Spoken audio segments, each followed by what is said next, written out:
everyone. I, Srishti Singh, ICSI, extend a warm welcome to all the participants and our esteemed speaker for the day, CS Ravi Verma, in this 18th webinar of Master Knowledge Series EEE 6.0 on the topic Compliance Calendar for the Listed Companies. Before we delve into today's session, we are delighted to announce that the applications are open for the prestigious ICSI National Awards for Excellence in Corporate Governance for the year 2026. For further details about the awards and categorization, you can always visit the ICSI website. And the last date to submit the applications is 14th of August 2026. Now, coming back to the topic of the day.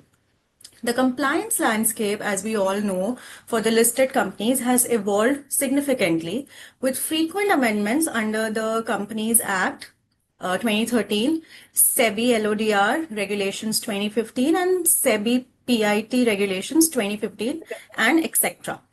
Now, in this dynamic regulatory environment, a well-structured compliance calendar has become an indispensable governance tool that enables organizations to monitor statutory obligations, allocate responsibilities, and prevent regulatory lapses, and promote a culture of compliance across the enterprise. So we all know that designing an effective compliance management framework by integrating technology enabled compliance tools, automated reminder systems, responsibility matrices, maker checker mechanisms, escalation protocols, compliance dashboards, and internal compliance certifications are one of the core aspects that are, to be learned. So basically, this session is planned to lay an emphasis on identifying critical compliance risks, avoiding common filing errors, managing regulatory inspections, and ensuring seamless compliance across multiple regulatory authorities. This webinar will equip company secretaries with the knowledge and the practical skills to develop a comprehensive compliance calendar which can strengthen the governance practices and foster a proactive compliance culture within all the listed companies. With this intent to have the capacity building in this particular area, the webinar under the aegis of EEE 6.0 is being organized. And to have detailed deliberations, today we have with us CS Ravi Verma sir, and I would like to briefly introduce him before the forum. CS Ravi Verma sir is a qualified company secretary with an All India second rank, and he is also a certified corporate law expert, and presently he is the company secretary and the compliance officer of Emami Limited. CS Ravi Verma sir has the credentials of being an academic, rank holder in all the academic examinations. He has a total experience of 16 years in the corporate world with listed entities, including the conglomerates like the ITC Limited, Railway Wagon, etc. He has authored many articles in the professional newsletters, including the Taxman, of course. And as we all know that he has been a regular speaker at ICSI and ICAI. Now, before we begin, I'd like to thank each one of you for taking the time to join us today. I would like to thank CS Ravi Verma sir for being here with us today. So I'm sure that we are going to have an informative and engaging session ahead with many valuable insights, practical takeaways, and opportunities to learn from our expert, CS Ravi Verma sir. Now, with these words, I once again welcome you all, and over to you, sir. Thank you. Thank you so much for the wonderful introduction. And I would like to also extend my thanks to my institute, ICSI, for extending this invitation rather than an opportunity to interact with all the professionals today on the topic, which is again very, you can say, at the heart of our profession, the compliance calendar. Right. So I'll be trying my best to take you all through the topic which we have chosen, like in this series. And I also commend the initiative of the institute to have this session. I am sure that my screen is visible now. Yes, sir. Yeah.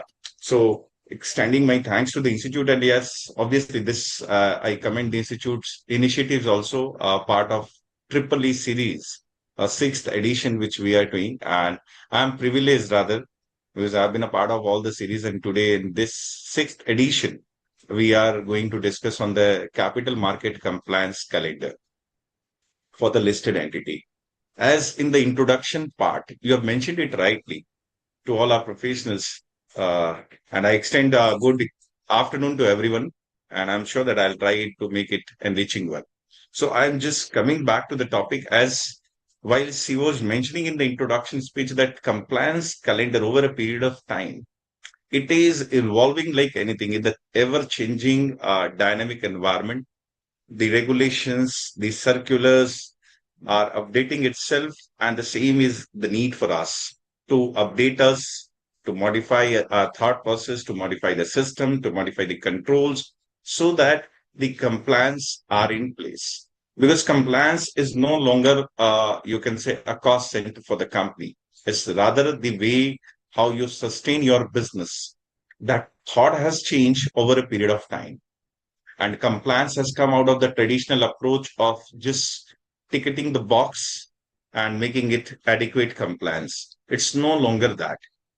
It's changing day after the another. When we talk about the capital market itself is not a very, you can say, small or the insulated ecosystem any longer. We can see the market, especially post COVID, is flowing like anything. Retail investors are coming in numbers. Portfolio investors are increasing their investment day after the another day. Like as it rightly said, that the trust comes on foot and lives in Ferrari. So what happens is that even at single trading session, you will see the company's prices seeing a turbulent jump here and there. Why? It's not because of certain uncertainty about the performance. It's all about certainty, something going wrong. So when we talk about the compliance market, when we talk about the compliance, I never say that the failure, it's because of the failure. It's rather because of the ignorance, what we have done for the early warning signals. And that ignorance causes a lot in the upcoming days. So sensibly, considering all this mind, obviously I will try my best to take you through the compliance calendar, though itself it's an exhaustive one.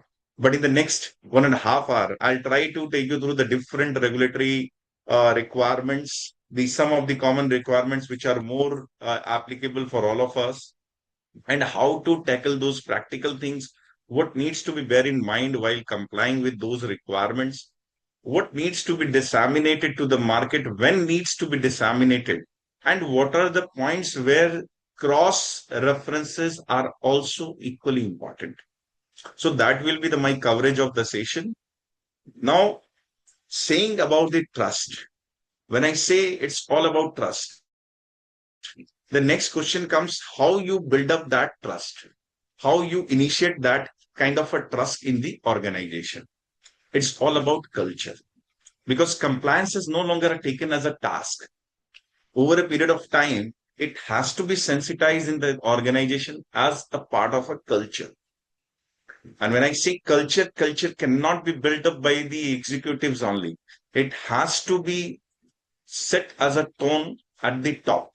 That means the board of directors should commend that authority to make the compliance culture oriented in the organizations.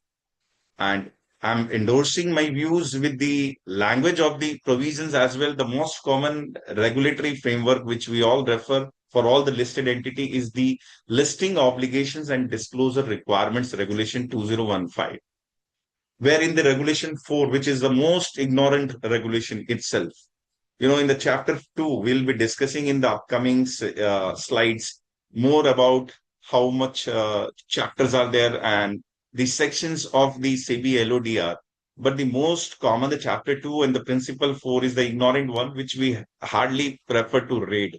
But then I will try to first focus on those only so that you will sensitize the importance of requirement of compliance calendar, because no longer it's a proactive approach. It requires, it's a no longer reactive approach. It requires a proactive approaches. It needs you to have the system which will not remind you at the 11th hour. It needs you to remind in at least advance of a week. And going forward, we all know that how AI is evolving. So many people do take as a AI versus professionals. I will say the need is for the professionals with the AI, or you can say AI with the professionals. So we have to, at the same time, while compliance, the automation requirement has become very much important, we have to focus on the technological evolution as well. We have to consider that while doing automation, how the AI can be a part of our compliance calendar.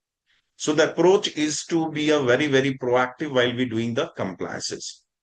So when I say set of a corporate culture, Regulation 4 of CBLODR itself says that the board of directors shall set up a corporate culture.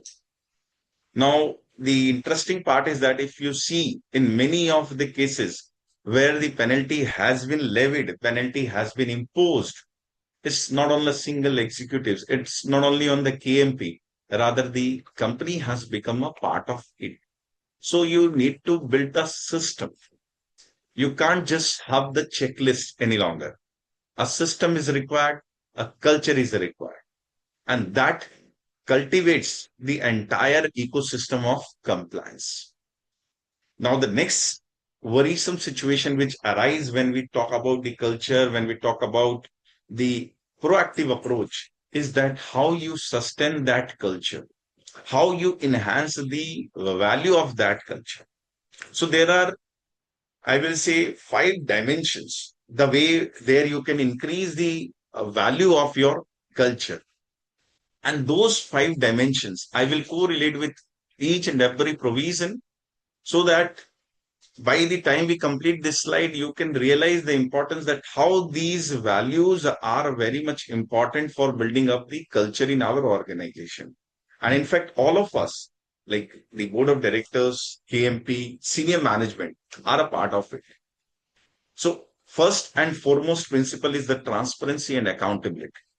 In fact, if you go to the SEBI LODR, the regulation 4 itself emphasize on the need for a culture of transparency and accountability. Regulation 4 itself says that all disclosure, everything should be adequate.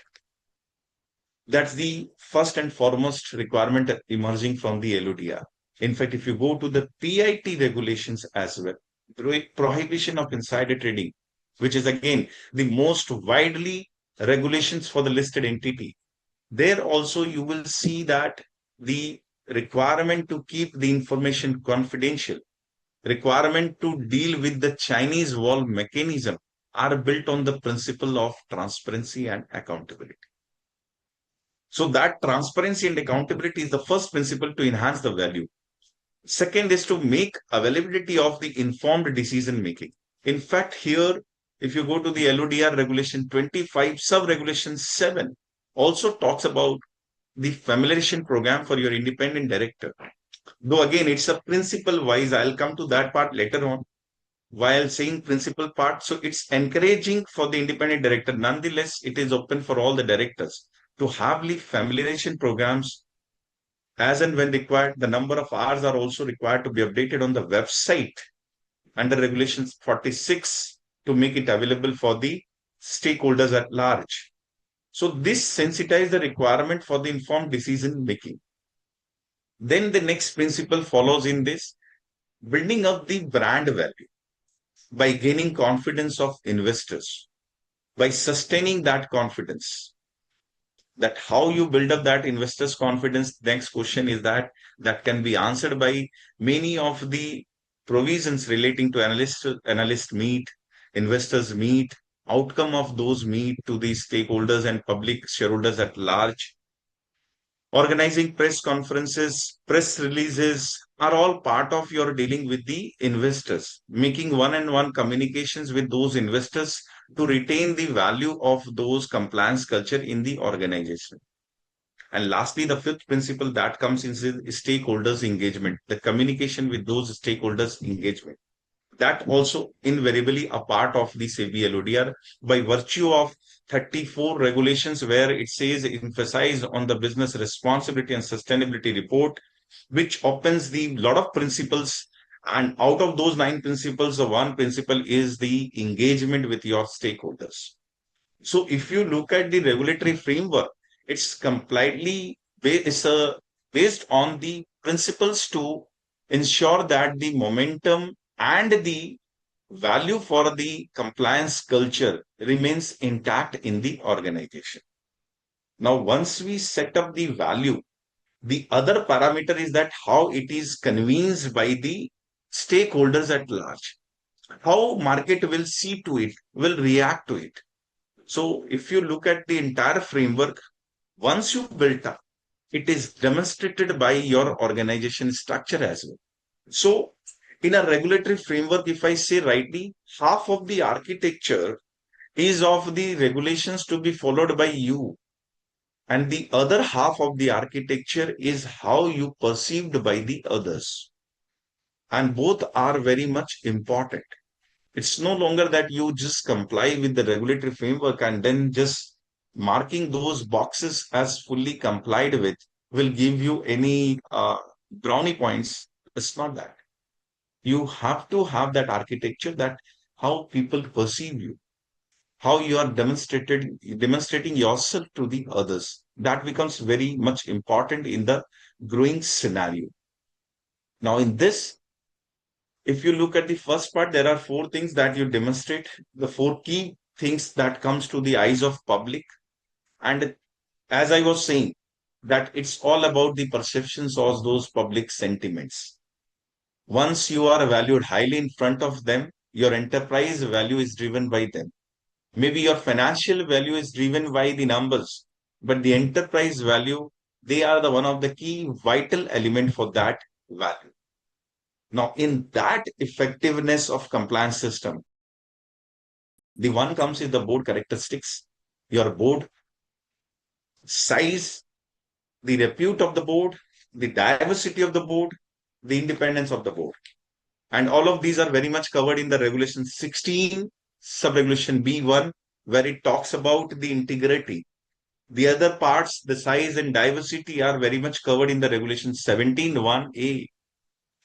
So that takes care of your board characteristics, how well established it is. And we have seen number of cases. For the sake of clarity, I would just like to mention that we will not be mentioning the name of the companies, will not be using the company's name very much oftenly, because the reason being, yes, there might be some non-compliances by some of the companies. So we'll just highlight few of the companies if required. So, but intention is just to use it for the case studies purpose and nothing else. So there are so many cases where we have seen, just because of the board integrity, in fact, the stock exchange has taken the measures only after warnings, repetitive warnings. Warnings they will be issuing in any case, but only after repetitive warning.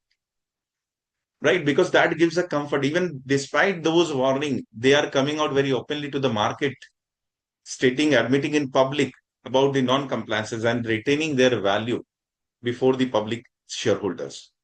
So that's the first one. The second is the ownership structure, where, not when I say ownership structure, do not mislead it to the shareholding position. I mean to say that how your shareholders are participating in your decision-making process. Because if you go to the Schedule 2 of the SEBI LODR, which talks about the role of various committee, including the corporate governance, and one of the role of the stakeholders relationship committee is also to make aware the stakeholders to exercise their voting rights. And that comes very clearly, that message gives very clear that you need to ensure that their participation is at large. Then comes the investor protection. Once you have that system of disclosure, transparency, as I was saying, in many of the cases we have seen, like few of the cases we have seen the company like DLF, etc., where they couldn't submit the statement of utilization of proceeds in time. And that has misled the market, seeing the turbulence in the prices of the scripts. The reason being, investors' faith is no longer there, which again requires a lot of time to be rebuilt again over a period of time. So that's the investors' protections. And then comes the control over financials reporting. How much control you are having against financial reporting. how you are taking care of those reporting channels, controls in within your organizations, whether they are monitoring mechanism, whether there are like RPT is well in the limit. Is there any flag of issue? Is there any whistleblower complaint? Is there any like stakeholders complaint which has gone adversely to the market? So all these demonstrate your value to the market. So having said this, that this the first one, the remains building up the compliance culture. The second one is to demonstrate the value of your organization to the outsiders. Now, out of all these, the most common thing repeats is that the disclosure requirement. That comes very commonly out of every regulation, whether you go to the LODR, though I'm just citing the examples, or you can see the regulations which are mainly from the LODR only. But basically, whether it's a LODR, whether it's a PIT regulations, whether it's a SAST, whether it's a sweat equity regulations, whether it's the non-convertible securities listing regulations, in any part of the regulations, you will find the first and foremost principle is the disclosure. Because now the market wants to know what actually they are supposed to know first. They are the owners. They are the stakeholders. That mechanism has driven to the disclosure based regime. In fact, what we will discuss most of the part today, the LODR being the common, it's all about disclosure mechanism. And interestingly, the beauty of the LODR lies in that it's a principle based regulation. Once I say principle based, it's a completely different from rule based. Because rule based system will tell us what to do, right? In every conceivable other situation.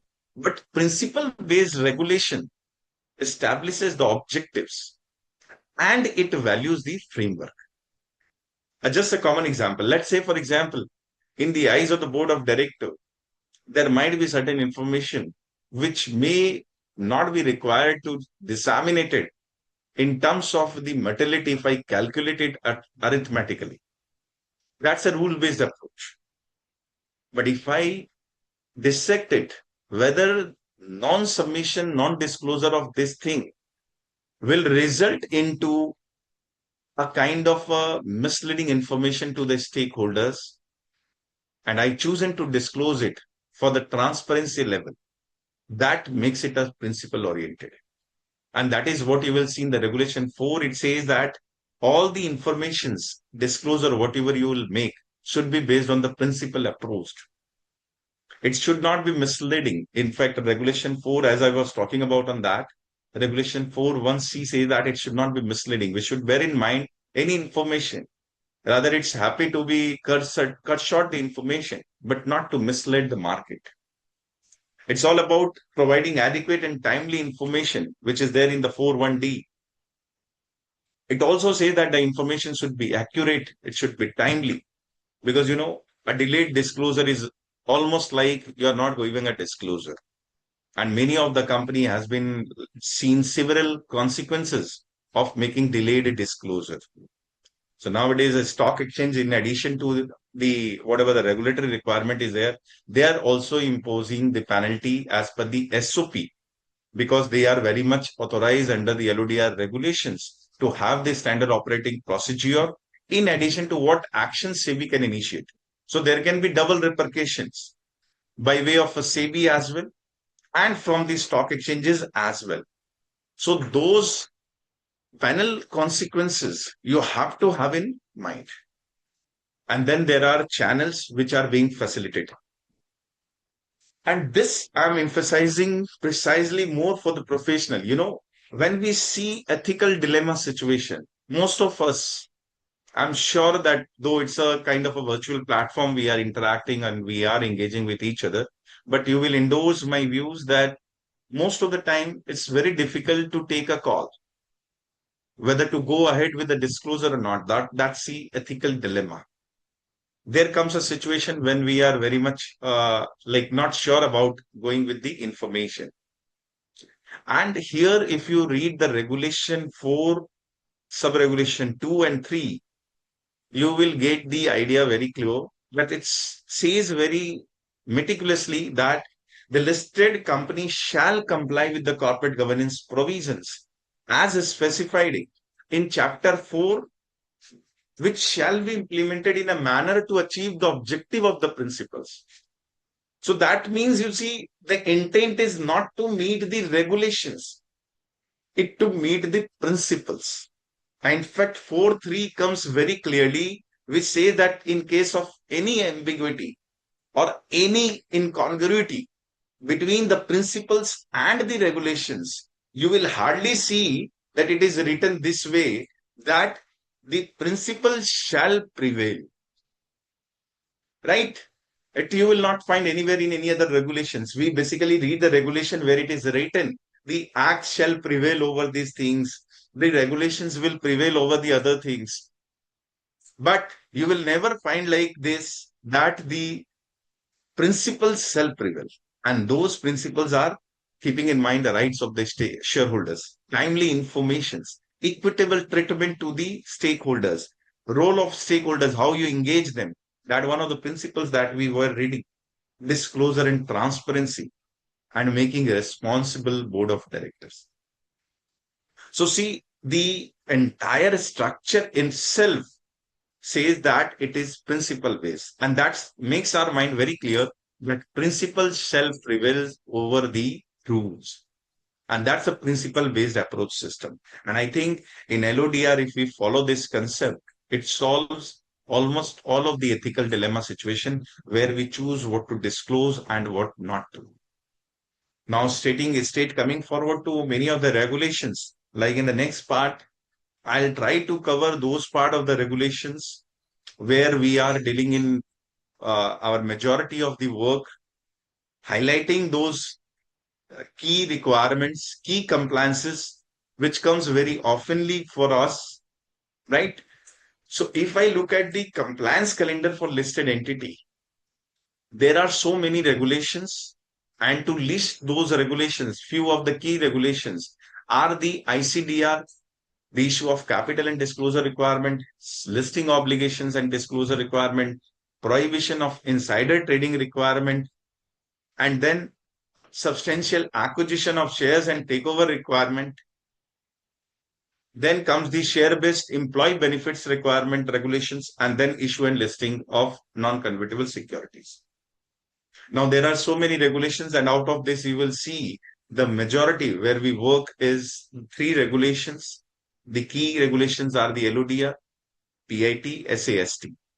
Though there are compliances in the other regulations as well, like issue of capital, where we have to deal with the rights issue, where we need to deal with the FPO issue. The rights issue gets covered into the chapter of the ICDR, whereas the FPO preference bonus is there. Bonus is covered in the chapter 11 of the ICDR regulations. When we talk about the right, it's in the chapter 3. When we talk about the preference, the regulations is covered in the chapter 5.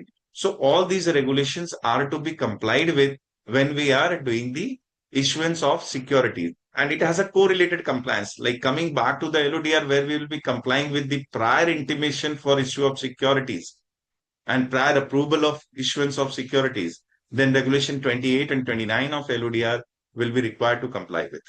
So there are like compliances in the other regulations as well, but I'll just try to focus on all like 3 highlighted regulations today.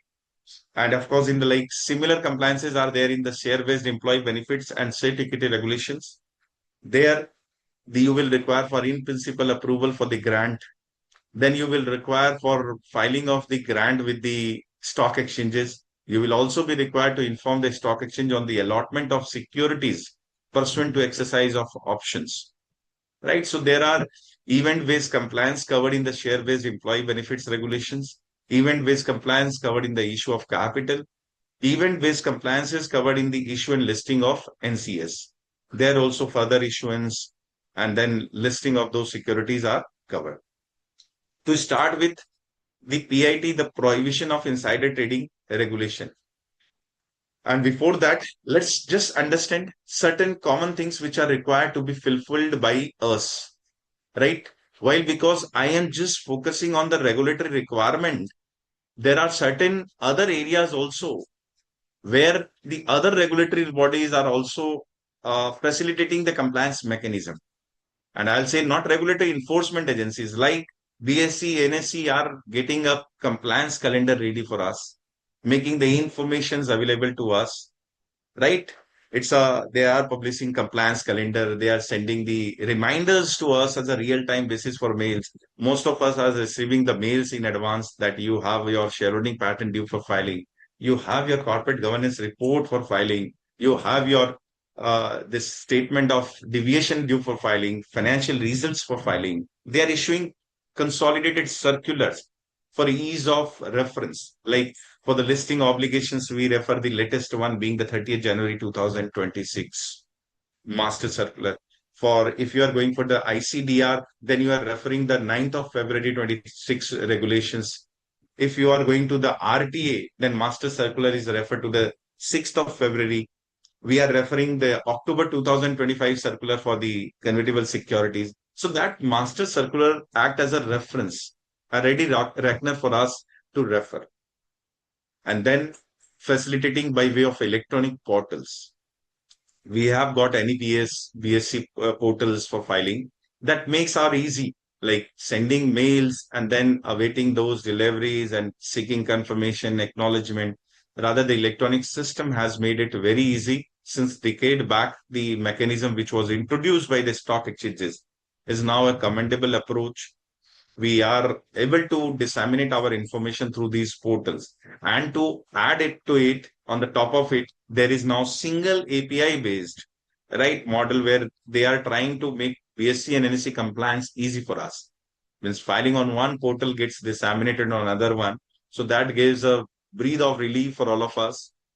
And at the same time, some of the filings have become integrated.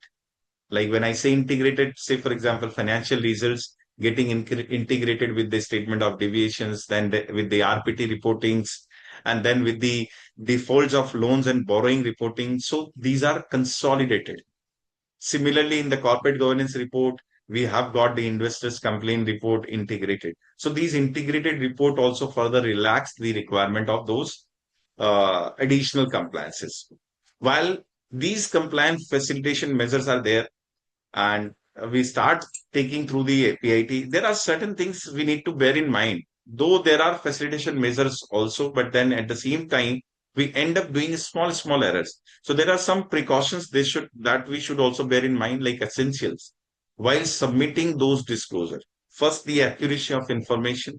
What we submit should be completely valid one, accurate, because under the regulation 4 itself, we read it says more on the accurate information.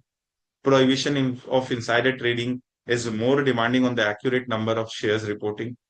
SAST, the essence is also on the number of reporting of shareholding. So the idea behind all this reporting is to make the information accurate, make the data available as a validated one. Second, to identify who is the responsible one for in submission. Like many times for materiality of event, many of the listed companies where the information are being disseminated, it's just like without documentation.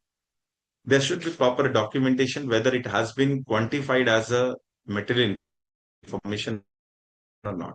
Whether it is coming from one of the person who is authorized to design it as material information. Like Regulation 30 requires the KMP to authorize, that KMP can be authorized for determining the materiality. So one of the KMP shall validate by endorsing the fact that it is material one for the dissemination purpose. That requirement should evolve. Then comes machine readable PDF.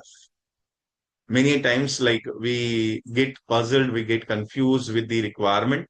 In fact, nowadays, the stock exchanges gives you alert on non-machine reading PDF files. But then there is a very much clear circular which starts a long time back in 2018 only, with BSC and SC coming out very clearly that it should be readable PDF. So that you should ensure.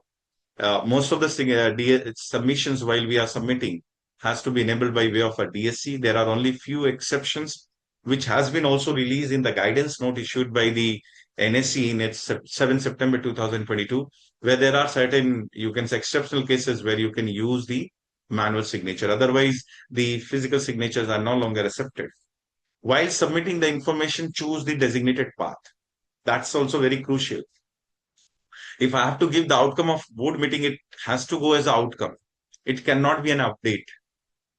So if you are choosing the wrong path also, the stock exchanges are very clearly coming out with their advisory and guidelines that it is not a compliance at all. They will not consider it compliance. In fact, if you are just disseminating PDF and no XBRL of subsequent to that, it is considered as inadequate compliance. It's not proper compliance. So yes, obviously for the time being, they give you the liberty to submit your XBRL information or to submit your clarifications to the stock exchange. But repetitive such incidents will allow the stock exchange to come out with the warning. And that warning, they may require you to put this warning on the stock exchange's website or they disseminate to the stock exchanges as well. So that again question marks your image concern. So these are few things that you should bear in mind. Till this moment, we have seen both the requirement from the organization side as well as what the enforcement agencies are doing for facilitating the compliances. Now, straight away, coming to those common compliances and starting with this, I will first go directly to the PIT regulations where the compliances are more based on the reporting mechanism. So if you see in all the PITs, SAST and the LODR, the common you can say ingredients you will find between these is that they all are concerned with the market credibility for the organization. They all are concerned with the transparency. They all are dealing on the control of transactions by way of a reporting, by way of a lot of disclosure requirement, and then they also help in avoiding the regulatory consequences. So these are very few things in common. Now coming to the CBPIT compliances, I have segregated for the sake of understanding of our professionals at large the compliances in the ongoing category, some compliances in the event-based category, and some compliances as annual or quarterly or whatever the frequency provided in the respective PIT, SAST, or LODR regulations. Now, coming to the SEBI PIT regulations, while one of the regulatory requirement under LODR is that to disseminate the informations at the right point of time. LODR tells us what to inform the market in a due course. And PIT tells us what to do till the information is not made public. So that means what you need to observe during that period. The regulation 3 of the SEBI PIT regulations 2015 precisely says that 3 and 1, 3 subregulation 1 and subregulation 2. The 3 talks about that no insider, whereas 3.2 talks about no one shall procure. So insider not supposed to provide access to those UPSI information. And under 3.2, no one is supposed to procure. So it's both way, neither to provide and not to procure. That's complete embargo restrictions under regulation 3. However, you may share such information pursuant to your policy on the legitimate purpose. So being a listed entity, you need to have a policy for the legitimate purpose to ensure that the informations are shared only for the legitimate uses. And for that, you need to have a policy. Merely forming the policy will not help you. In fact, it requires regular review, periodical examinations, because this legitimate policy, the policy which allows you to share the information for the legitimate purpose, also needs to be reviewed periodically by the board of directors. Because only pursuant to that policy, you can share the information. Further, under regulation 4, it says that even while trading, you should not have been a possession of UPSI. So it restricts you completely no, while having the UPSI in your hand and while exchanging or engaging with the exchange of UPSI, right? So that's the first and foremost requirement that it is an ongoing compliance. It is required to be complied by you every time. Then comes the compliances which are correlated and which has to be seen or executed at the level of compliance officers. The one is trading window. Trading window falls squarely both on the compliance officer or the designated person. Means you are supposed to ensure that the information is shared in whatever the informations are being made available to the public, whatever the information you are sharing at large to the stakeholders, or you say, for example, your designated person should remain confidential. When I say stakeholders, it can be your supplier, it can be, say, for example, you are dealing with the legal advisors, you are dealing with the councils. Those information shall be kept confidential, shall be kept, remain intact within the Chinese wall, and that will ensure that how robust system you have for preserving your UPSI. And here it is you can say the duty for the compliance officer to inform those of the trading window closure. And that's the concept, the structural digital database, that SDD entry that has evolved is from this concept only, right? Why SDD has evolved? SDD has evolved only because of the reason that it requires you to make sure that the information goes as and when required. The entries are made as and when the informations are flowing in. That creates a complete control on the organization's level control structure. And that's the duty of the compliance officer. And secondly, here, the trading window closer. Again, financial results trading window we do intimate to the stock exchanges. But every trading window closer is not required to be intimated, because people do have a different thought than at times trading window intimation should go to the stock exchange or not.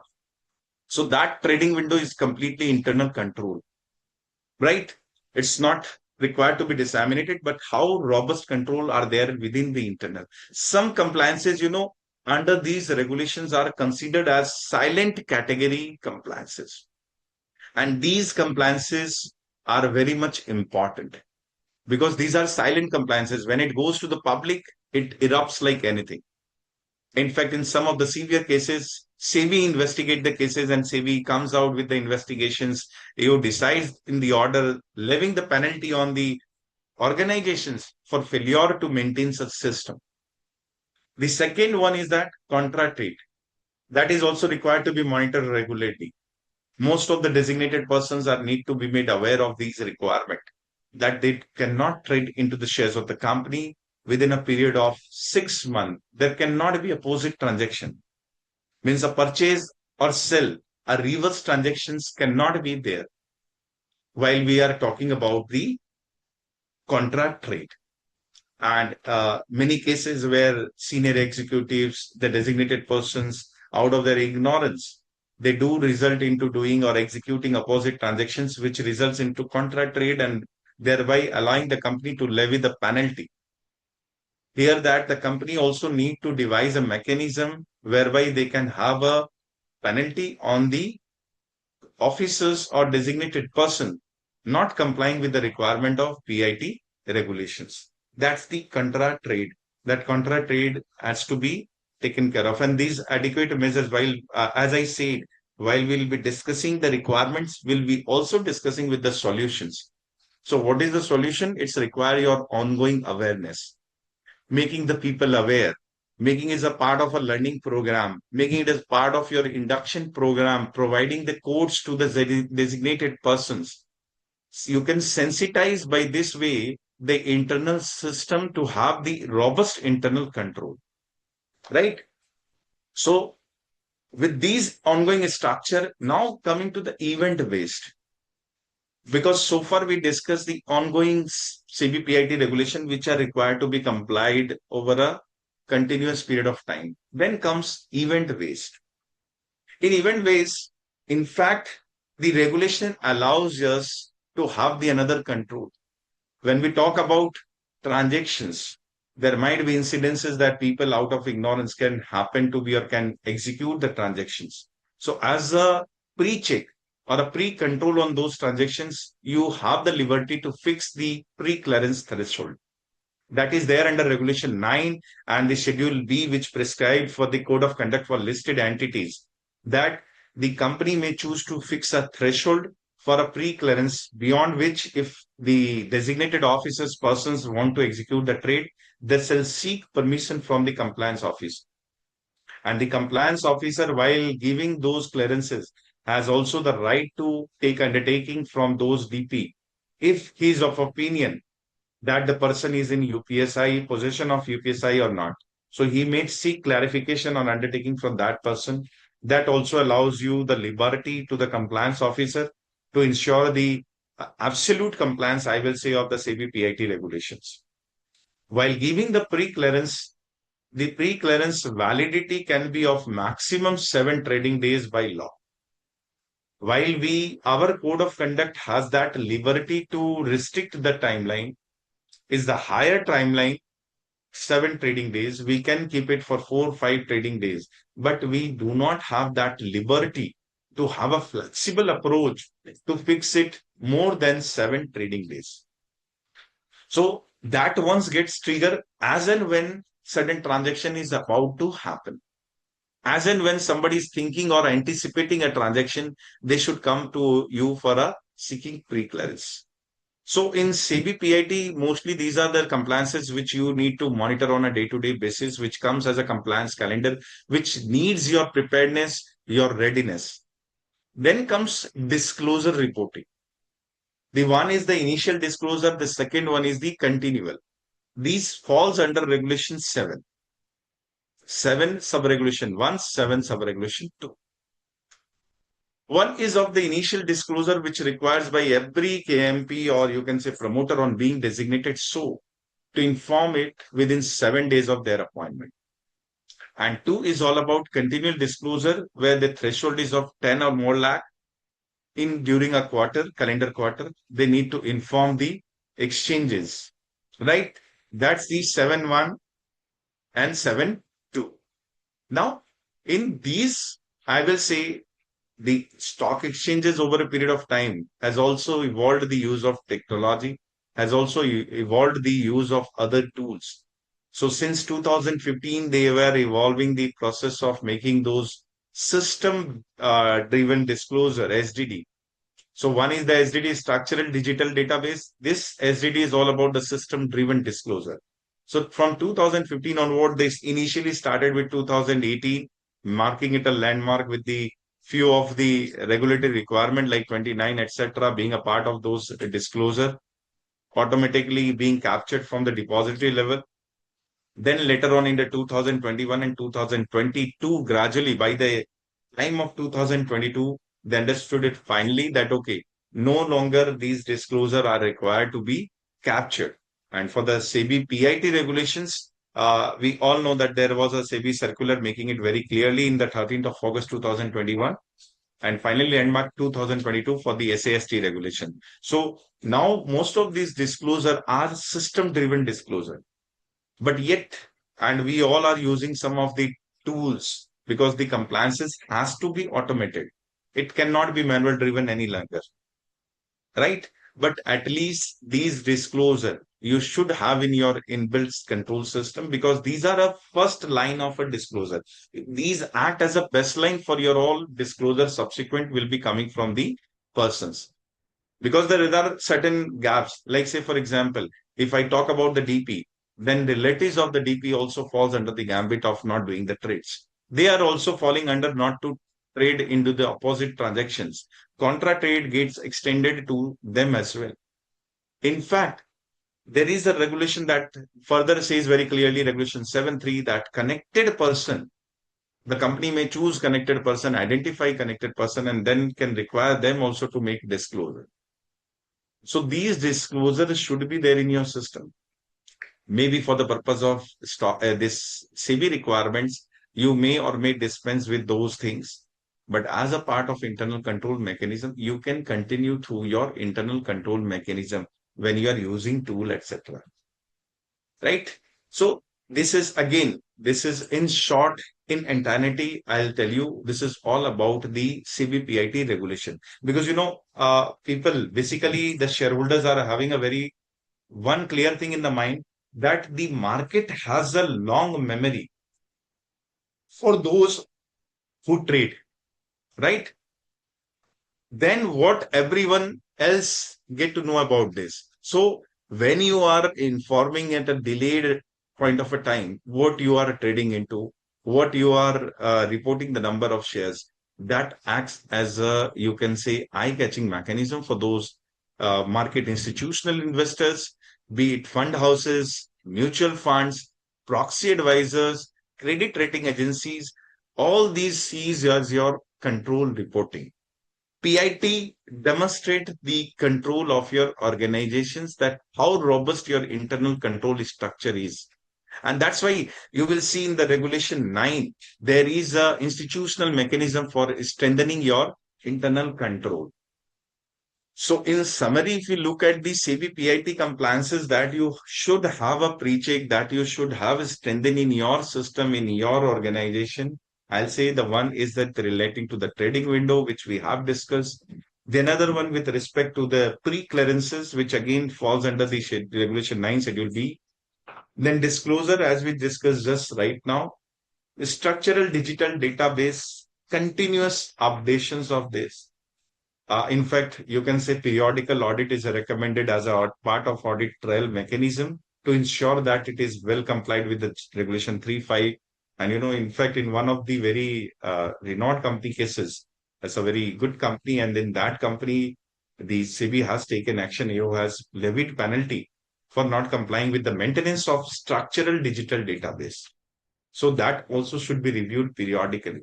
Then there is a identification of designated person. That is one of our rule, which is required as a compliance to identify that who all are the designated person or who all can be identified as such.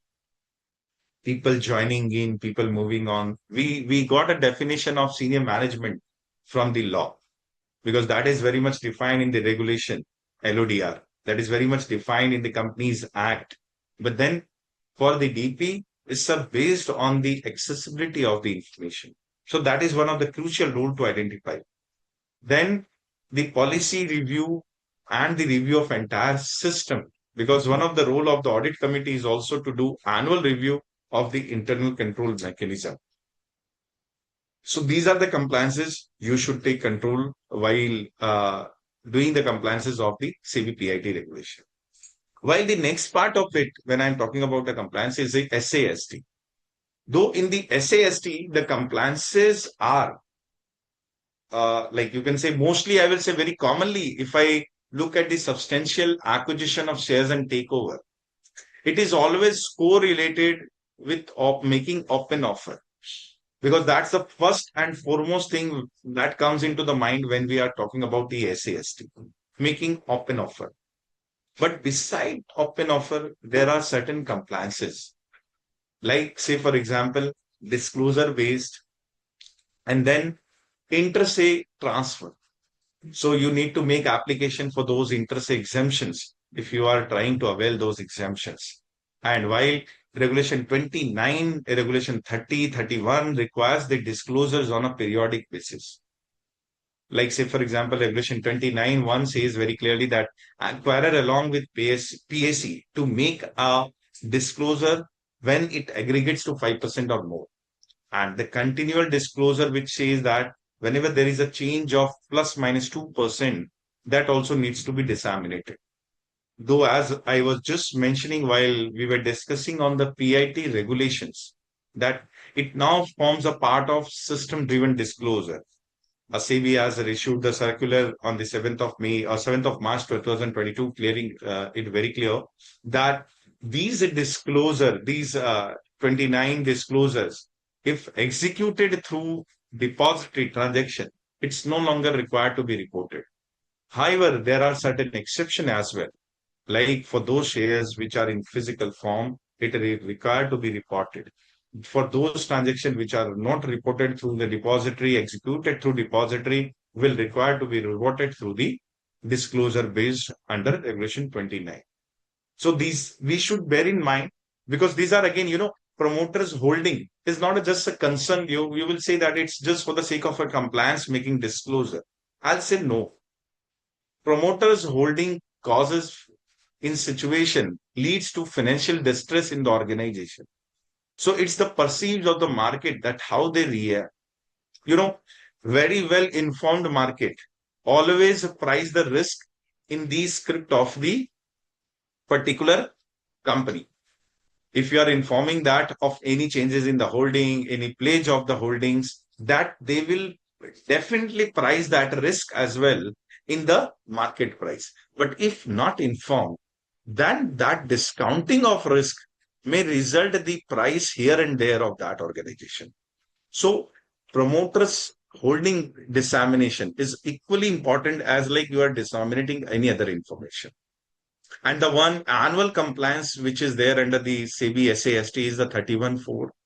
It has nothing to do with the system driven. It's a still requires to be executed manually, where the promoters of the target companies are required to confirm of their pledge holding, right? Whatever they have done during the year to the audit committee of the company and the stock exchanges. So your company audit committee will take on record, you will take this to your audit committee as well. So that also shows, that also demonstrate that how the control mechanism you are developing, though that is required very much on the as an annual, but there is no harm when you are reporting to the your SHP, when you are reporting your shareholding pattern, where you are reporting your breached shareholding to the board or audit committee on a quarterly basis, also pricing on the pledge status.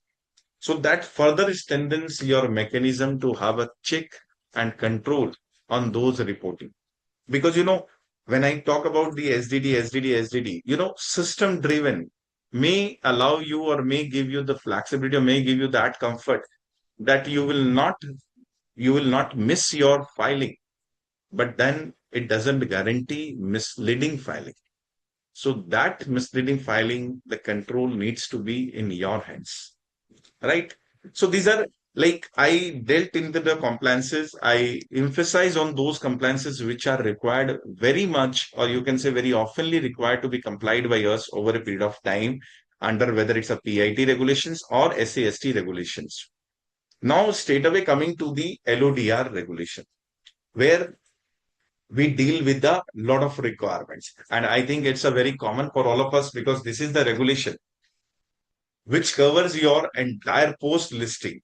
Because while issuing the securities, the one is that the issue and listing, right? The disclosure requirement, ICDR. The another part that comes into picture that gets into the, you can say, action is your SEBI LODR regulation. Though there are end number of chapters, there are 12 chapters, and there are regulation wise, if you look at the regulation, there are 103 regulation. Out of these, many regulations keep updating, SEBI keeps omitting the requirement when it is a repetitive, when some of the part has shifted to some other part. Then there are as well schedule as well. There are 12 schedule. The latest being the mortality threshold for the RPT, which has come into the December 25 only. So there are a lot of chapters which starts from the prelim definitions, ranging off from the specified securities, getting it extended to the NCDs, NCS, redeemable preference shares, then getting it covered from the corporate governance realm for high value debt listed entities. And then there are certain obligations for the IDR, security deposit receipts, then municipal debt instruments, then thereafter mutual fund this units. So basically, if you look at the LODR, I'll say it's a solution or one complete master regulation for each and every securities which are listed. Now it has also got definition, the listed entity. What do you mean by the listed entity? That we need to at least get ourselves apprised of. It says that the listed entity means which has got its designated securities listed. Now, when you go to the designated securities list, it says the specified securities and including any other, like these are given the list. the non-convertible, etc., falls under that designated security list. And now specified securities has also been defined, which says very clearly it means equity and convertible. So this is the framework at the very beginning. Going straight away to the applicability regulation, which is the regulation 3, which talks about when and to whom SEBI LODR gets applied. So it applies to specified securities listed on main board, SME, Innovators Growth Platform, NCS, IDR, securities debt instrument, security receipt, mutual fund units, everything gets covered here, right? Once it gets applicable under regulation 3, it becomes applicable. Earlier, there were view like many of the provisions of those LODR are market cap basis. That means these are based on the market capitalization of the organization. So there might be, say, for example, top 100 companies. Under Regulation 44, they may be required to have their AGM within August. That is market-based, capitalization-based requirement. Then there might be Regulation 43A, which requires the dividend distribution policy. That is again ranging for the top 1,000 company, right? So these again are required to be complied by those companies. What used to happen the next year, the company is no longer in that bucket of market capitalization. Will that cease to be comply requirement with the market-based compliance requirement, or still the market-based those compliance requirement will require to be continued for future? So we have a very good definition saying that in the letter and spirit, it shall be followed. Though almost all of us are doing extensive research on finding the definition of letter and spirit, what actually it can be, because it's all about perception, which differs from one end to the another end. I might think it otherwise. You may think of it otherwise. So that's a different perception from organization to organization, from person to person. But then on the top of it, whether it should continue or not, that remains ambiguous.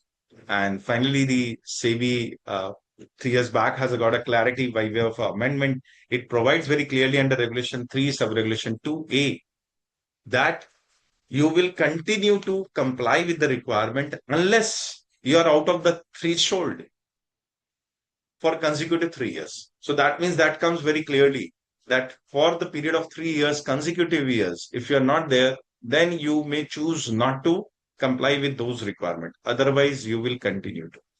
So it's not for all the compliances. The other compliances, in any case, there are certain compliances which remains applicable irrespective of your market capitalization. But those compliances which are based on market capitalization will cease to be. So that's on the applicability chapter.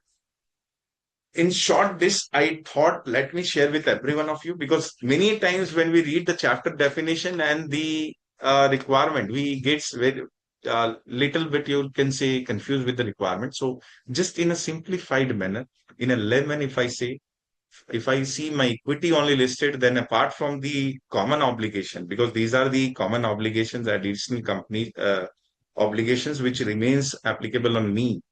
Apart from these, if it's only equity, then chapter 4 gets applicable. If it's convertible securities, then again chapter 4 gets applicable. There comes into the picture non-convertible securities. Then chapter 5 gets into the picture. And if I got equity and non-convertible debt both, then it's a 4, 5, 6 all gets into. 6 also comes into the picture. Now almost 6 have been revamped. 6, if you go to the chapter 6, it will throw you back to the chapter 5. So indirectly, when I say chapter 6, it's almost like complying with the chapter 5 only, except for the financial requirement disclosure, because chapter 6, almost other disclosures have been omitted and it routes you back. Like if you are going there in the chapter 6, it will reroute you back to the chapter 5. So if I am not wrong, out of the strict compliance of the strict rule-based language, if I say principle-based language today with you, then I'll say chapter 4 and 5 in entirety. And there are certain additional corporate governance norms measure, which has been inserted by virtue of chapter 5A which are the corporate governance norm for the high value debt listed entities. That means the companies which are having 500 CR or more in the values categorize as high value debt listed entities, right? And here there are certain exemptions under Regulation 15 for those company like having not exceeding their paid up capital and the 10 CR and net worth not exceeding 25 CR. So they will not be required to comply with certain requirement from Regulation 16 to 27. But the rest of those compliances which we'll be discussing today will continue to comply. So from 16 to 27, if I say there will be hardly few regulations like board composition, committee, and the corporate governance report. So mainly those compliances and the RPT will not come into the picture for those, you can say, identified small companies as per Regulation 15 exemption.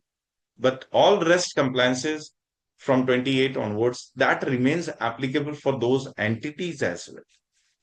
So by reading the 15, it's not a one blanket exemptions for every company.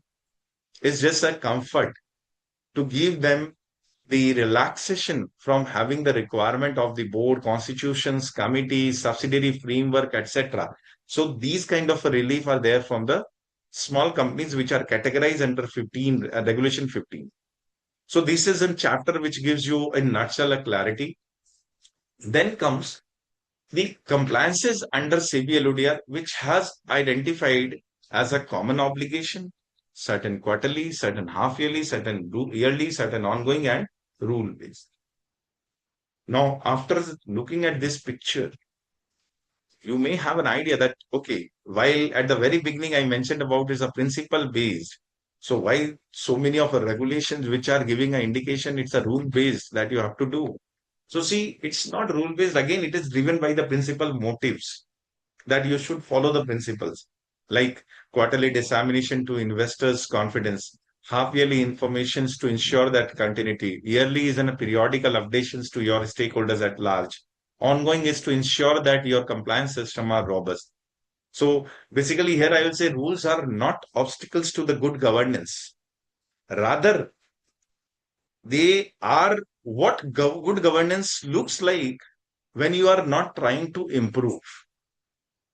Right. So, other way, if I look at this, if you make your system very much comfortable, if you make your system compliance oriented, these compliances are happening, or you can say executed, can be executed on a period of time well within the requirement. And there are many cases, don't take it so lightly, because when I say common obligation is okay for it's applicable for all. Quarterly onwards, I will go to the first, I will take to the equity part, then second, I will take to the convertible securities part. Here in quarterly, half yearly, yearly, when you do not comply with this, there are cases where a bank has been penalized for making delayed disclosure of RPT, related party transactions. So, that gives a suspicious third eye to the investigator. That's why there was a delay. There have been engineering company, one or two engineering company that have made a delayed submission of annual report to the stock exchanges. Now that also raised a concern that why not a preparedness was there for dissemination of annual report to the stakeholders in large at the very beginning, rather than just collating those information at the end and coming out with the information. So they have been penalized. A bank for non-disclosure of RPT. There are cases where company have been penalized on a regular day basis because there is a day basis penalty, rupees 1,000, rupees 10,000 based on the event based on the day based compliances, right? Even for record date dissemination when you are shortfall of the day, so there is a penalty per day as per the SOP of the stock exchanges. And that SOP, the penalty will be levied on you. The levying penalty is not a challenge. Many people do see like this. What they see is that disclosure. I will say it's a both way. Because your investors are not going to read you in a only Indian context that, okay, there exists SOP. They benchmark your organizations with the international perspective. They are your global investors, proxy advisors. They will read you with the international requirement. They will correlate you with the international benchmarks. And there, if any deviation is there, if any non-submission, delayed disclosure, delayed submissions are there, it will red flag the organization. It will erode the value you created over a period of time. So, firstly, there are certain common obligations which are universal amongst all, whether it's equity listed company, whether it's a convertible listed.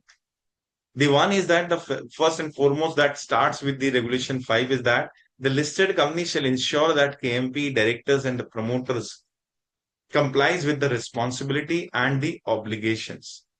And it further says that the persons dealing in the KMP directors, the promoter group, etc., they shall provide the information that is relevant and necessary for the listed company to ensure that they do comply. It's there. In fact, this proviso clause has come in effective from 13th December 2024 substitution. That amendment has come into making it a more responsible. You can say that's why I was saying the executives needs to take a proactive role.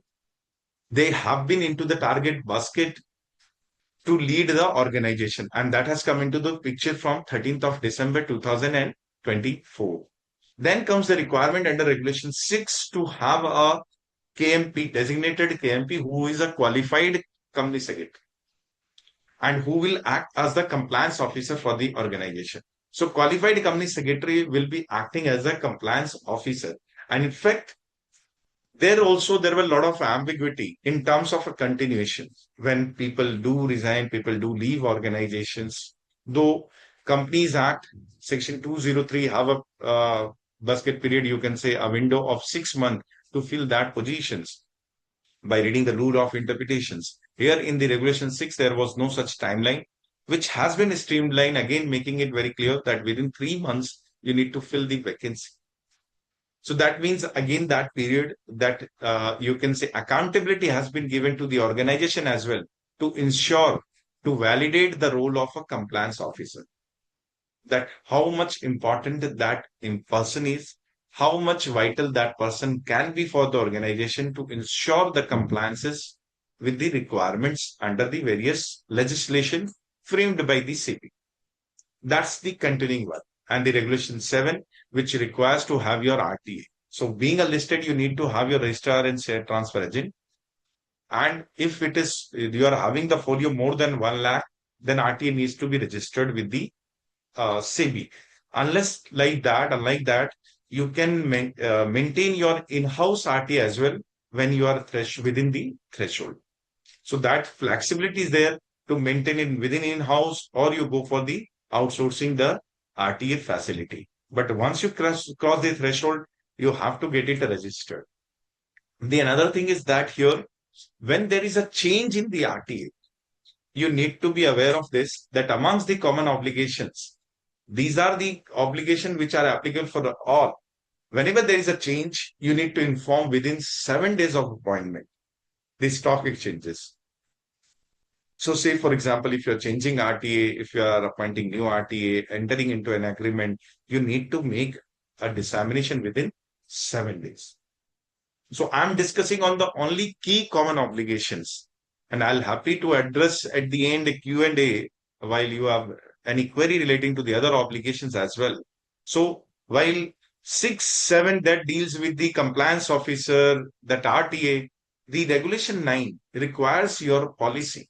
On top of everything, just see that how these rules are framed. While on the top of everything, they are saying that you need to have a control, you need to have your system, you need to have culture, that everything originates from the SEBI LODR itself. But however, having said this, they also emphasize on the role of policy for preservation of documents. Important documents, statutory document, which can be preserved permanently, the one category this, and the second one, which is required to be at least preserved for a period of 8 years statutorily, like books of accounts, etc. So you can categorize this, you need to have the policy as well. And then investors' grievance. See, again, the focus of SEBI remains towards the investors. Because in real sense, their role, their contribution to the organization is of vital. they increase the value. So increasing investors' confidence in order to maintain that, dealing with the grievances, resolving those grievances within a period as stipulated, like 21 days when you receive, you need to register with the scores. Now with the scores and ODR, the online dispute resolution facility, it gives the flexibility to resolve the matter by way of arbitration as well. Because the stakeholders should remain confident of the organization's activity. They should be assured of everything, every right, what they are entitled to. And you are also required to submit a statement. But this, you should note that this statement is only for this where the exemption is not there for 16 onwards. Otherwise, this regulation 13(3), that complaint you submit to the stock exchange, the report now forms a part of the integrated report under regulation 27(2). It's no longer required to be submitted separately. So these are the common obligations that every organization, that every company, beta with a listed equity, with the specified securities, or with the convertible securities, or with the both, they are required to comply with it. Then comes for equity oriented quarterly compliances. I'll be taking through these slides because all of us have dealt into these laws regularly. But I will highlight certain key areas where some practical issues are there. We should bear in mind that what can be changed and what we need to be very careful while submitting those information. So first, as a reference to the compliance calendar, is that one is that you are submitting your integrated quarterly corporate governance report, which includes your investor grievance. That's within the 30 days that you have a timeline. You will be submitting your shareholding pattern. That's under regulation 31. See, quarterly shareholding pattern is a quarterly for other entities, and for SME is half year. So if we all are like looking at the compliance calendar for SME, it's a half yearly based. But shareholding pattern is not only the quarterly compliances, it is also in other part, like when there is a listing, prior to listing also you need to submit. When there is a restructuring which results into change of more than 2%, then you have to submit it within 10 days. So that under regulation 31, you will get this category under 1A, B, C, that the different requirement to submit the shareholding pattern at the different stages. Then there is a requirement to submit the statement of deviation or variation in the use of proceeds. That is required under 32. So if your company has raised fund, then you need to submit quarterly along with the results. It is again part of the integrated financial result. While submitting, you will also be submitting your statement of deviations or statement of utilization of proceeds. Then there is an integrated financials, which is required and which is to be submitted within 45 days for every quarter. And then obviously 60 days when the quarter is the last quarter of the financial year. But here, in the integrated financial result, the CV over a period of time, many of the circulars have got inculcated. Like there was in 2024 earlier, the companies were required to make a disclosure of any loan default which is continuing beyond 30 days, any outstanding default by the listed entities that were required to be reported. That earlier that has come that within 7 days from the end of quarter, you will inform. Now that has become a part of your integrated reporting. So see another way that how these regulatory bodies, the enforcement agencies are facilitating the compliances, making it easy as well for us to submit those informations in time. Right? Then there is a recon report, which we all submit as a part of a regulation 76 on a periodical basis quarterly, getting it certified. And then whether it's a CACS, we get it submitted, the reconciliation report. And then in some cases where the corporate governance norms are not applicable, you need to give those certificate. In cases of SME, you need to submit a separate certificate for the corporate governance. And one more compliances on the quarterly bucket is that your publication of results, which require to be within 48 hours of your board meeting where you have approved the results. So these are the quarterly compliances. But while quarterly compliances in a picture, what we have shared in a list, in a calendar, what I've shared with you, it looks like that, okay, it's on a day basis that we will execute and it's done. I'll say no. There are few checks that you should bear in mind because ultimately we are not here to discuss that the compliance checklist, those deadlines, as I said, the published calendars, your regular reminders, email alerts, everything are there. But we need to find out that why it is so much of importance while submitting integrated financials, filings like corporate governance, etc., the financial results. You should have certain things in mind, like submitting the corporate governance report. It requires your attendance of director. It requires your quorum, appointment, reappointment date. In fact, it requires your director's special resolution date, cybersecurity incidents. You should have these data very accurate and validated. Because once submitted, then again going for the revision of those reports will not give or will not bring good eyes to the investors. So that you should have very much clear in your mind. In fact, now with the AI-based technologies and with the more technological involvement, regulators are also comparing or compiling the information at their end. So whenever there is some mismatch, whenever there is some information which is not correlating, they do also come out with certain discrepancies. So those things should be bear in mind. Second, you will also be required to give all the acquisition which you have done in the listed, unlisted company, which aggregates to 5% or more. So, while regulation 30 becomes very important for us to examine and to disclose in time. But what if regulation 30 matters are not reported? There are certain matters which comes here as well, like acquisition in unlisted company, like your imposition of penalty, how you will impose the penalty and what are the penalties imposed on you, right? So penalty wise, if I look at the para, there is regulation 30. If we go to that para 20, it says that then there is a penalty of 1 lakh or more or 10 lakh of more, right? That needs to be disseminated to the stock exchanges well in time when it talks about the regulation 30. But there are certain penalties which are below threshold are not required to be disclosed. These are required to be disclosed as a part of corporate governance report. So that should come here. And more importantly, bear in mind, these report will be correlated or combined or will be, you can say, read in sync with your BRSR report, BRSR Business Responsibility and Sustainability Report. So there also you give the disclosure of your mortality or your penalty imposed or fine imposed disclosure. So these disclosure goes hands on hand when we compare both these reporting. So our reporting not only should be accurate, adequate, it should be uniform as well. Regular updates on the tax litigation. Once tax litigation is reported, the one of the ignorant area is that you are not updating the updates on those tax litigation through your corporate governance report. If there is no update, then choose no and go ahead. But if there is update, you are required to.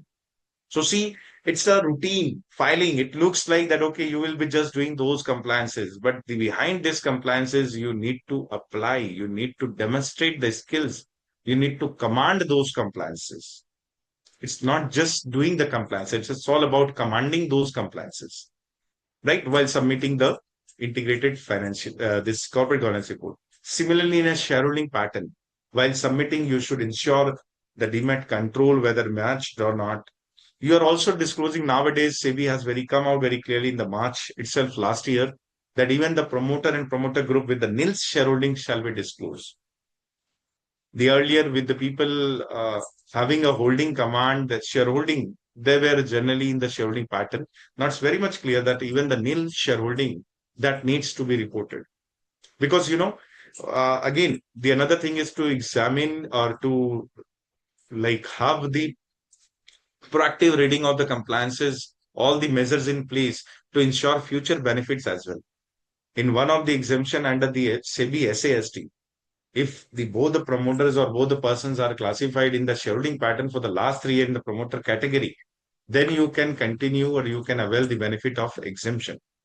So that also gives you the relaxation once you make it a disclosed in a right point of a time.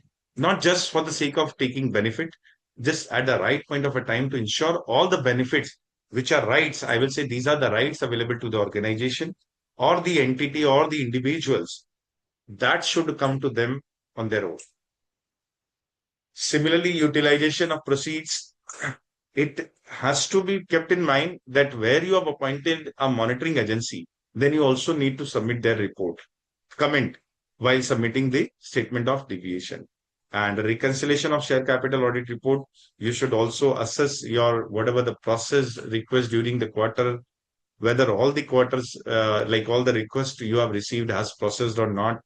If there is a pending position, what is the pending position of physical shareholder? Insisting them, this also gives you the routine check that if you get to know about the physical shareholders, you can just think of how you can make those physical shareholders to convert their shares in demand mode as well. So something that emanent from the reports as well.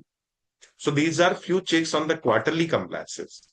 In half yearly compliance, I'll say not there are much like website disclosure regulation 46 already as a covered in the quarterly compliances. It gets covered in. Then there is a statement of RPT, the related party transaction is the compliance, which is required to be executed half yearly basis. This also forms a part of the integrated financial results nowadays. But the one thing that we need to, I think I will just highlight to bear that whenever there is a ratification of any RPT which you have entered into, because the regulation 23 as well as the Companies Act allows us for the ratification of RPT. So once that ratification of RPT is done, that ratification needs to be disclosed appropriately in our RPT statement because that is the requirement under regulation 23. So that one should be taken care of while submitting the half yearly compliance of RPT transactions. Quarterly, half yearly, and then some are the annual. Like annual compliances are the submission of annual secretarial compliance report, which is a special customized report, you can say, for the SEBI regulations compliances.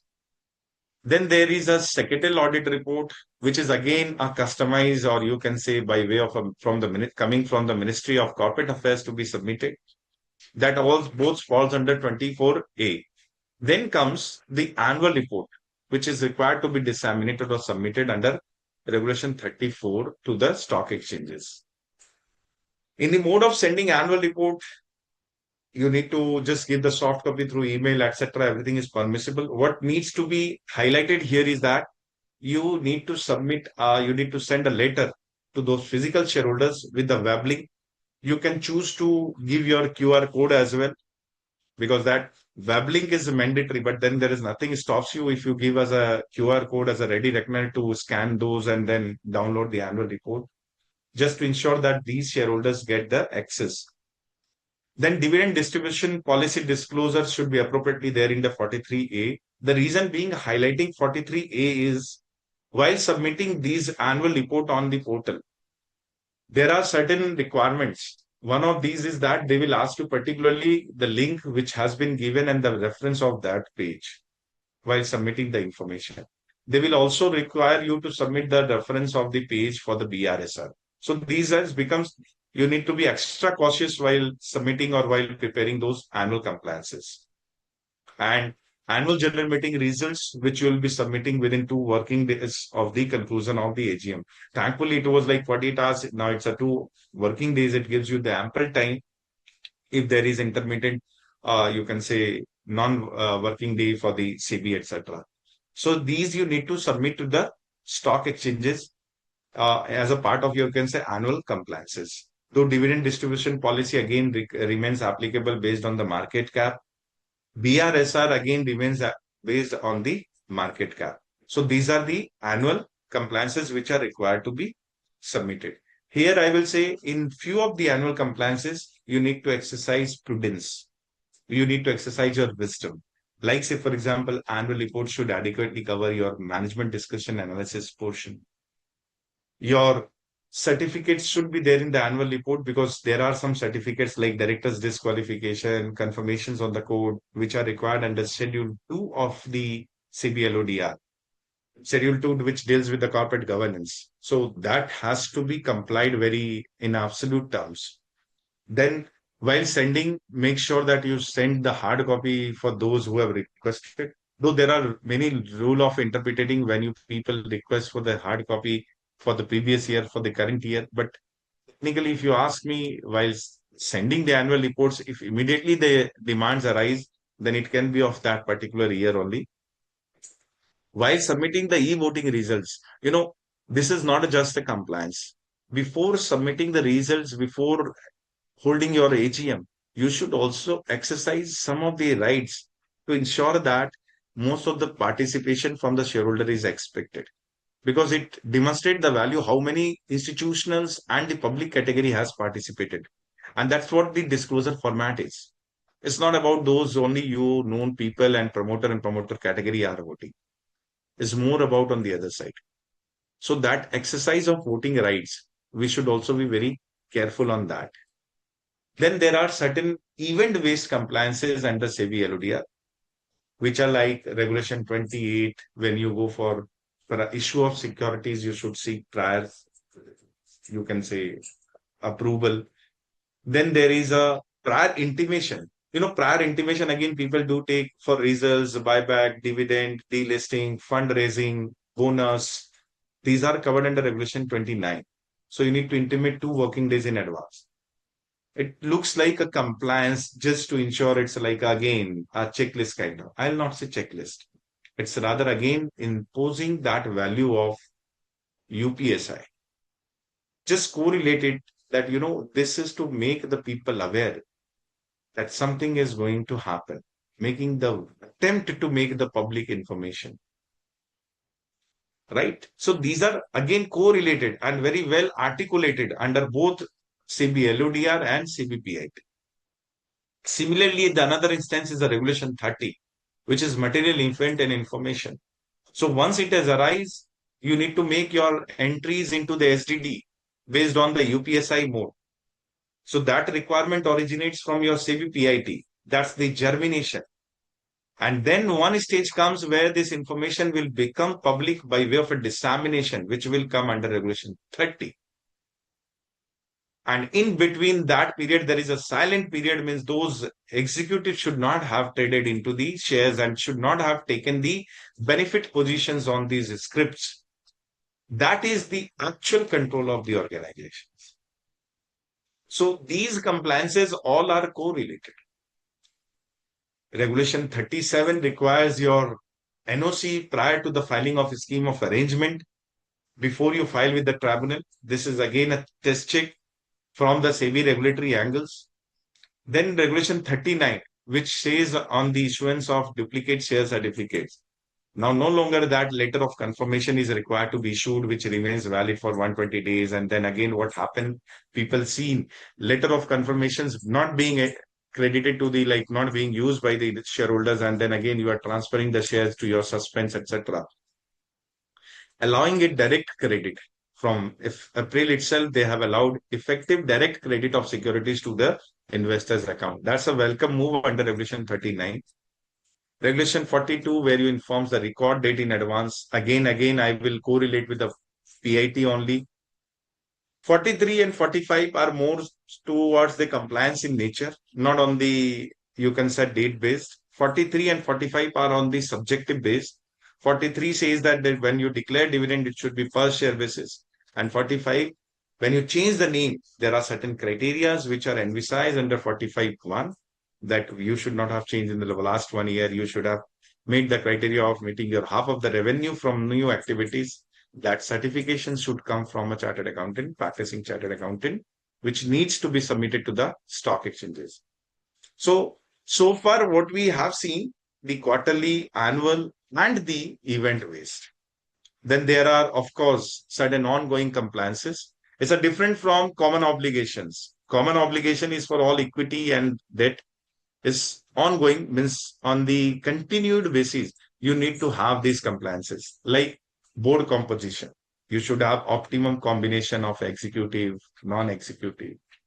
You should have independent director. If your chairperson is executive, half of the size has to be independent. If he is related to the promoter, half of the size should be independent. If chairperson is independent, then 1/3 can be independent. Then you are need to have women director. That is a requirement. Committees you need to form: audit committee, nomination committee, stakeholders, risk management. You need to have a robust control mechanism for related party, framing policy for dealing with the related party. Subsidiary companies, how you identify material subsidiaries, which are defined in the regulation 2 that sees that the subsidiary, if the turnover or net worth exceeds 10% of the consolidated, then that subsidiary becomes the material subsidiary. So that subsidiary identification is there. For all the subsidiaries, the statement of investments needs to be reviewed. Statement of significant transactions will come to the board. And then you need to maintain a functional website. So these are ongoing compliances which are inevitable. These are silent compliances. And once it erupts, like in many of the entities, you'll find the independent director could not be appointed. There is a penalty. And it has been reported both in the secretarial report, annual secretarial compliance report. Then further, it goes into the corporate governance report, bringing adverse value to the organizations. So these ongoing compliance, I will always say, are more risky than the periodical one. May not be ongoing compliances will not be reported. Your board composition will be reported once in a quarter. It's not event based, but once reported, it will bring the VAD value. And on the last of all those compliances for equity, then there are a policy and framework. One of the important role for the board of directors and the KMP is to have periodic review system, irrespective of requirement of law. You will say, okay, risk management policy required to be reviewed in 2 years as per the regulations, and then whereas the policy on the dealing with the RPT is required to be reviewed in 3 years. That's definitely the period, but then you need to have periodic review. Periodic review requires all the policies which are envisaged in the regulation of the CBLODR. There are policy on preservation of documents you can see on the screen, policy for preservation of documents, determination of materiality subsidiary, determinations of material event, material dealing with the related party transactions, whistleblower policy, policy on diversity of board, nomination code of conduct, risk management policy, dividend distribution policy, and archival policy. So all these policies, there are number of policies, but have it reviewed on a periodical basis, because that will keep organizations updated, avoid the consequences of non-compliances. So till this moment, what I discuss remains important for equity oriented and the convertible securities. When I talk about non-convertible debt securities, there are also compliances, but there are few compliances. Once we get a clarity idea on the equity and the convertible securities, then it gives a very clear idea on the non-convertible, because in non-convertible, I'll say mostly it's all about quarterly results, which you submit within a half-yearly basis under Regulation 52, because that's the regulation which starts for the non-convertible securities, starting from 49, dealing on the applicability. 52 says that you should submit the result. The timelines are exactly same what we have seen for the equity and convertible. It also requires the additional requirement to bench on to highlight is that submission of the same to the debenture trustee. Here the role of debenture trustee comes into the picture. So ideally, I will find a difference is that the role of debenture trustee, that who should have this information immediately on submission to the stock exchanges. And additionally, there are certain line items which require to be disclosed separately apart from the results. Like in the case of equity and the convertible securities, we submit the results only along with the limited review report or the audit report in the year basis. But here, disclosure of line items will be there. Like I'll be giving debt equity ratio, I'll be giving the debt service coverage, I'll be giving the interest service coverage, I'll be giving the net profitability tax. All these information will go as a line item. If there are non-renewable, non-convertible preference shares, then there will be information relating to free reserve, securities premium, track record. So that will come additionally, and publication of results within 2 working days.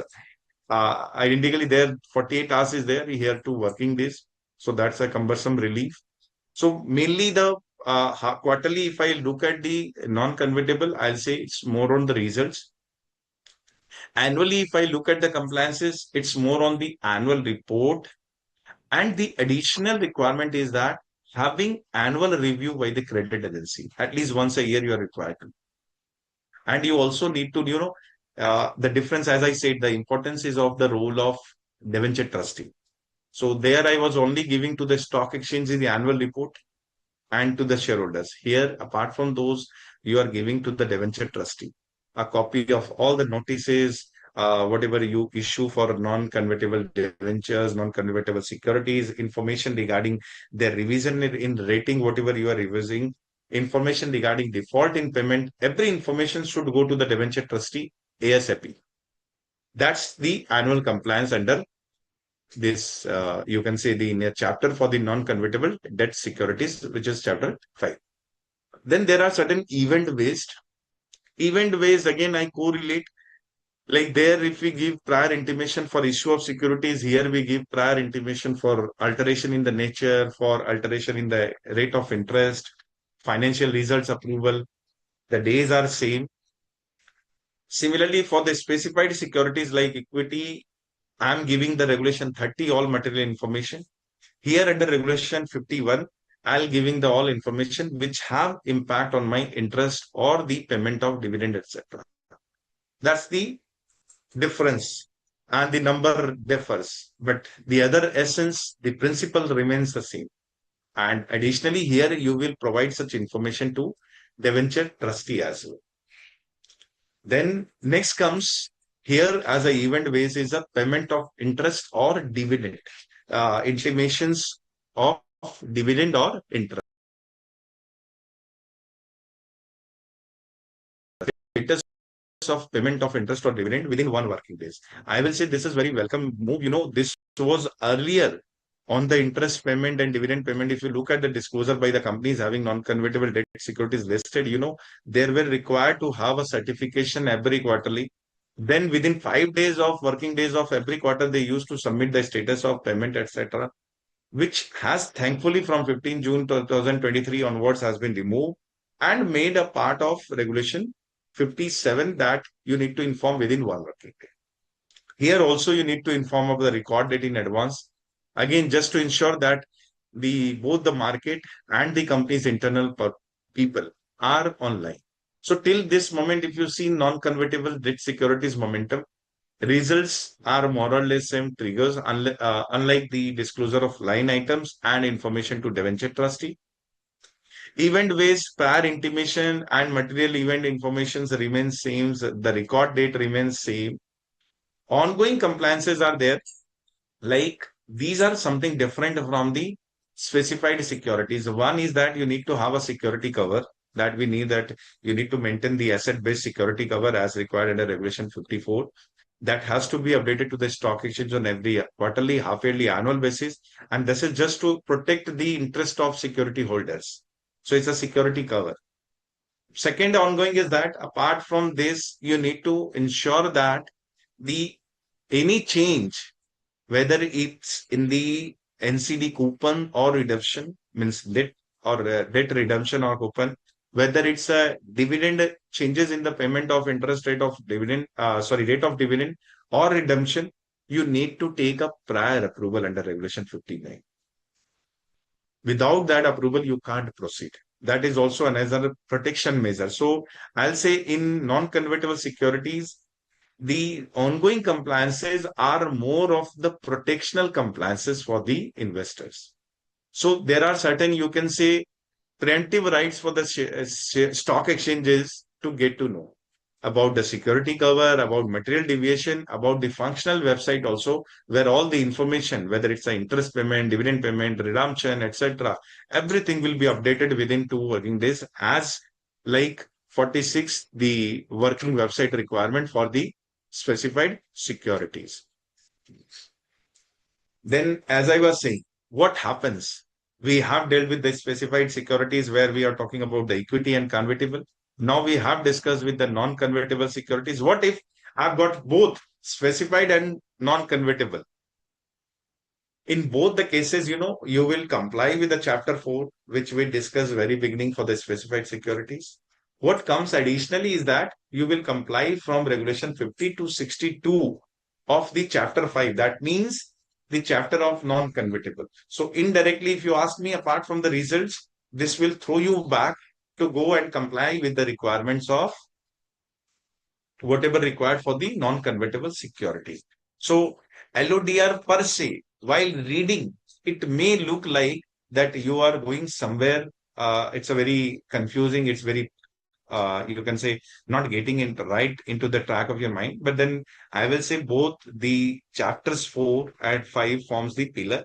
Chapter 6 just substantiate you to go back and follow those compliances only. So these, I will say in nutshell, I tried to cover starting the highlighting the importance of a compliance culture, what you need to do as a precautionary measure to enable these system in your organization, to make the board of directors responsible, to make the officers accountable, to ensure that these compliances are fulfilled and reached on time. And then we evaluated that what are the various framework that gets into trigger. Of them, of course, many were there, and we discussed silently the brief features of CBPIT regulations, CB SAST, and CB LODR, where the regulations are required to be captured, regulations are required to be like on day-to-day basis, we are executing compliances on most of the three compliances. Going by those three compliances, we have covered the PIT compliances, which comes very oftenly in the hands of us. SAST, which predominantly, unless like offer is there, mostly based on the disclosure regime. And then finally on the LODR, where the you can say the compliances emerge from one chapter to the another based on the complete and entirety on the principle base.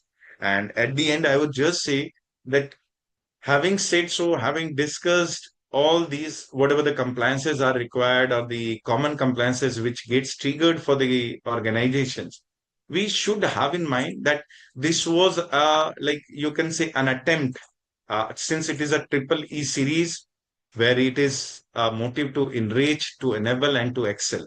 So what we thought, I tried to enrich you with these sessions to enable that the compliances are there. We made the compliance enablers to make ourselves excellent, because what ultimately I would like to conclude is that compliance is no longer a cost center. It's a foundation of enterprise value. And when we talk about that capital market, trust me, to make the investors confidence is the real win for the organization. So capital market, when we are taking, it's not about making your position into the market. The real capital for us is the investors. When the organization makes its position in the investors, that's the true, you can say, establishment of the organizations in the right directions for the compliances. So my these words, I think, well, we are on time, and I would be happy to, if there are any question answer, would be happy to answer the same. So once again, Absolutely. I thank you, the ICSI and the Thank moderator as well. Thank you. Thank you so much, sir. Sir, we have few questions. I would like to just present in front of you. Few insightful questions we have. Sure. Sir, there is one interesting question that if a listed entity acquire a private company, which is considered as deemed public company after acquisition, but does not is not covered under material unlisted subsidiary, then what compliances is required to do? By the unlisted subsidiary. The unlisted subsidiary, first of all, I will say that Regulation 24 covers the compliances with the subsidiary of listed entity. There Right. they have defined the material subsidiary. If in your case, the material subsidiary is not covered, because the material subsidiary is one whose turnover or net worth in from the consolidated net worth or turnover exceeds 10%, then it gets covered as a material. Now, in your case, as you are saying, it's not material. Then I will say, then the other compliances of 24, like the minutes are required to be reviewed by the board. The statement of investments are required to be reviewed by the board. You need to bring down the statement of significant transactions to the board of the parent listed entity. So these are required to be reviewed continuously. And At the top, I will say, ensure that the compliance are in place for the subsidiary as well. Because, in one of the regulation 30, there it is also required to make a disclosure of any event which you think is a material for your subsidiary as well. So it's not for material subsidiary, which you think material for subsidiary. So if your subsidiary is also got into the wrong track, etc., then you will be required to make a disclosure of such changes as well. So will be required to comply with those requirements in order to ensure that you are compliant with the requirement for the subsidiaries. Thank you so much, sir. So we have one more question. Yeah, sure. Sir, what is the timeline? This question says that what is the timeline for submission of statement of investor grievances for a debt listed company? See, yeah, the timeline, because the 13 has come into the picture. The integrated corporate governance report reading by the specified security, it has got into the within 30 days that you are required to be submitted to the stock exchanges. In your cases, since it is common obligations and it falls out of the chapter 4, which remains applicable for the debt listed company in isolation, not forming a part of the integrated report, thereby reporting the 21 days that you need to submit the statement of investors grievance to the stock exchanges. All right, sir. So I think that will be all for the Q&A sessions. These were the two insightful questions. Sir, so anything else that you would like to add to the session towards the end? I would just like to add here that, as I was saying, I would like to reiterate that for us, the compliance officer, it's not about what we are doing and what we are executing and what we are trying to do on a checklist basis. Because for us, the checklist doesn't matter. When we look at the picture, like I will say, build checklist, that definitely is there, but that alerts you at least a week in advance before a deadline, not just 5 minutes after it has passed. We need to question every board decision, that what is there for every regulations and implication before the meeting concludes. Like when we are in the meeting, we are supposed to be in the eyes of us investors. We are as a key chain between the board and the stakeholders. So we just don't need to wait that what actually is going into a discussion. We need to identify the implication, what it has going to be into the market. So I will leave you with the few practical habits. The one is that never be like a deadline checker for the compliance. First, be a custodian of the compliance, because we are supposed to be custodian, not the checklist oriented. So I will say that first. Second, we need to build a second pair of eye to examine the compliances going on. Maybe by way of an internal review, maybe by way of external agency, because we maker checker concept should exist. We cannot be a perfect unless and until we think that it has to be a going. And third, I will say, yes, for us, every amendment, every change, every updation has to be become as a part of our mandatory reading. We cannot make it optional, because we are the one who will be leading the standing or who will be commanding the agenda. So be a commander of the compliances. That my conclusion is. And I would expect same from the professionals, all of us who has joined us through this webinar today. Thank you so much, sir. And with this, we come to the conclusion of this webinar. And I would like to express my sincere gratitude on behalf of the entire Institute of Company Secretaries of India to our esteemed speaker, CS Ravi Verma, sir. And I would also like to thank you on behalf of all the participants who had an opportunity to listen and enhance their knowledge on the topic. And obviously, sir, it will be our immense pleasure to have you with us again in the future and learn from your knowledge and experience and also the expertise from all these years. Thank you. Thank you so much. Certainly. Sir, it was a great session. Even I think all the participants they might have gotten a lot of insights from this session. Thank you. Thank you so much. Thank you so much, sir.